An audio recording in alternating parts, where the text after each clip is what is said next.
Hello and welcome to another episode of today's GK. Let's begin with the practice question. Which of the following nation is going to host the 14th BRICS Summit? China is our correct answer. At the invitation of Chinese President, Prime Minister of India will be attending the 14th BRICS Summit hosted by China in virtual format on June 23rd and 24th. China is hosting the virtual summit in its capacity as the chair of BRICS this year. Consider the following statements regarding the Niryat portal. It has been launched by the Union Minister of Commerce and Industry. It will provide information related to India's foreign trade. Okay, so B is the correct answer because second is correct. Recently, Prime Minister inaugurated the new premises of the Ministry of Commerce and Industry, Vanijya Bhavan.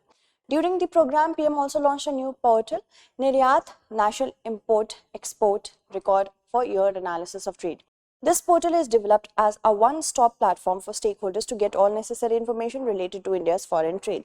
Moving on. Recently, a term azooxanthellae was in the news. It's related to a species of coral.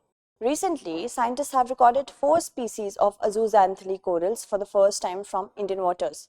These new corals were found from the waters of Andaman and Nicobar Island. Azooxanthellae corals are a group of corals that do not contain zooxanthellae and derive nourishment not from the sun but from different forms of plankton. These groups of corals are deep sea representatives with the majority of species reporting from between 200 m to 1000 m. In which of the following country coast city is located? Afghanistan is the correct answer. So recently an earthquake struck about 44 km from the southeast city of Khost, Afghanistan, near the border with Pakistan. It was the deadliest earthquake in Afghanistan since 2002. Which of the following national park is home to brow-antlered deer? The correct is Kebul Lamjau National Park, D.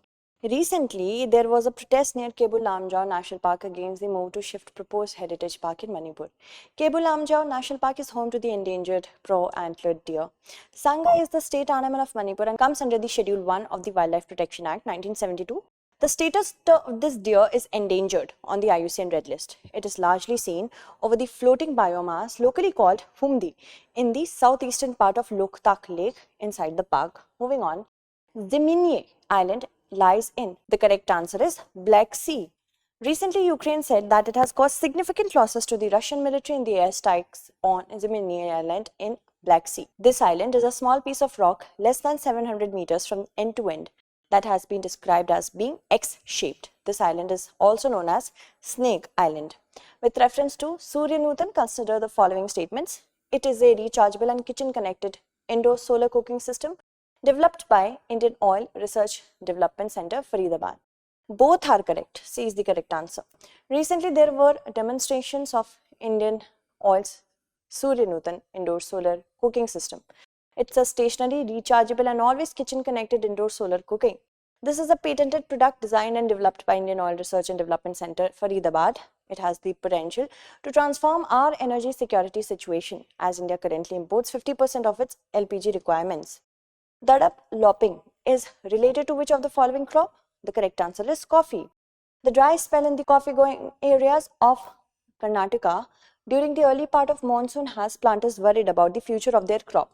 Anticipating an active spell, most coffee farmers have already carried out shade regulation through dadap lopping. Dadap lopping means chopping off the branches of secondary shade trees on their plantations. It is done to ensure maximum sunlight on the plants during the monsoon. It is undertaken just before or at the onset of monsoon, as retaining thick shade during monsoon could lead to disruption of free flow of oxygen in the garden. Dadaps, that are fast-growing trees of the genus Erythrina, are also planted for nitrogen, fixing bacteria on their roots. The Bedti Varada River Interlinking Project is associated with which of the following states? The correct answer is Karnataka. Recently, environmental groups have criticized the project to link the Bedti and Varada rivers in Karnataka, calling it unscientific and a waste of public money. This project was envisaged in 1992 as one to supply drinking water by the then government. However, protests have gathered steam only after former Karnataka CM announced its revival in his budget speech in 2021. The plan aims to link the Bedti, a river flowing west into the Arabian Sea, with the Varada, a tributary of the Tungabhadra river, which flows into the Krishna, which in turn flows into the Bay of Bengal. At which of the following place 15th Conference of Parties to the United Nations Convention on Biological Diversity will take place. The correct answer is Montreal. The world has to wait a little longer for the COP15 or the UNCBD, where a plan to protect biodiversity will be chalked out. The conference is organized every 2 years, but due to the pandemic, the meeting was delayed and the members have not got together in 4 years. COP15 was to be held in Kunming in 2020, but due to the pandemic restrictions in China, it will now be held in Montreal, Canada, the CBD Secretariat from December 5, 2022. World Banking approves project to promote rain-fed farming in. The correct answer is Uttarakhand. Recently, the World Bank has approved a project worth 1,000 crore for taking rain-fed farming to new heights in the hilly regions of Uttarakhand. The project, named Uttarakhand Climate Responsive Rain-Fed Farming Project, will be implemented by the Watershed Department. The state government has proposed the project, which is aimed at reducing greenhouse gas emissions. It will also help in spring shed management, boosting agricultural productivity, controlling migration, and promoting cluster-based agriculture. The project will also help in spring shed management, boosting agricultural productivity, controlling migration, and promoting cluster-based agriculture. Moving on to the practice question. Which of the following countries is going to host G7 Leaders Summit 2022? Germany, France, Italy, Japan. Answer it correctly. That's it for today. Tomorrow we shall meet again with another segment. Until then, stay updated. Thank you so much for watching.